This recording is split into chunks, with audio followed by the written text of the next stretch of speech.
100 rated chess, but you must release the files. E-file must be empty by turn 13, if any piece, or pawn, moves onto the E-file. The video ends. Disclaimer. Well, never mind, on second thought there is actually nothing to disclaim, I didn't say anything sensitive. Let's go. We get a 121 from the UK. So in order to empty the E-file, I have to develop the E-file. E4.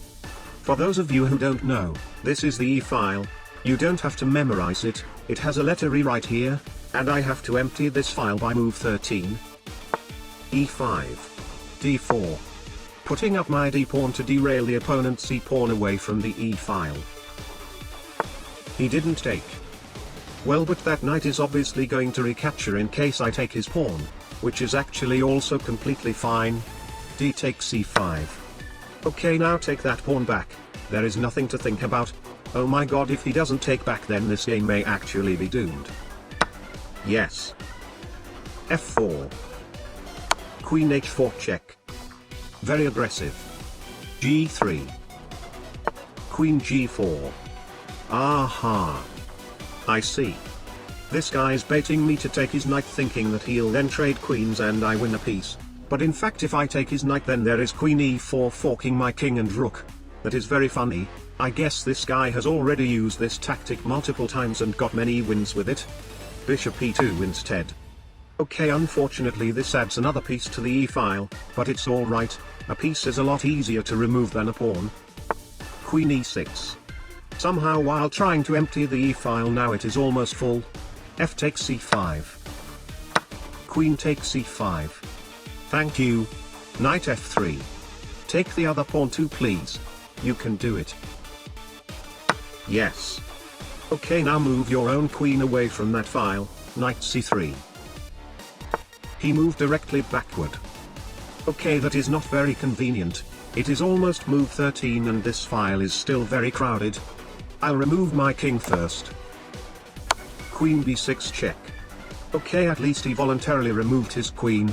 King H1. D6.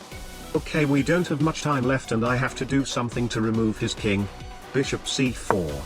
Preparing to sacrifice my bishop on F7. If he goes bishop E6 right now then the challenge is failed. Or in fact if he just moves anything to the E-file now the challenge is also failed. Sadly there is nothing more I can do. Yes. Alright. Here we go. Bishop F7 check. Take it. There is nothing to think about, just take it. In no world do you bomb cloud your king right here. Not only that doesn't make any sense but it also blunders a queen to knight D5 royal fork. Just take the bishop. Of course. Alright, now if anything lands on the E-file the video ends. Knight G5 looks very cool here but his king can just go back and I'm dead. I'll attack his queen instead. At least his queen can't end the video so she's actually a safe target. Queen E3 is not a move, no one plays like that. Queen C5. B4. Queen C4. Okay, but sadly I can't see anything else that I can do. Losing access to the E-file is actually a massive loss to the attacking side.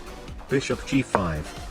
Developing more pieces towards his king, he cannot take this bishop as it blunders knight E5 discovered double check with a fork on his queen. That blunders a maiden but I can't land on the E-file, and this position is actually so bad that I couldn't even find anything that I can do. I have to end this game quickly or else he is bound to eventually land something on the E-file, therefore I guess there is no other choice. Knight takes G5 double check. Okay, his king has two moves. It's a 50-50.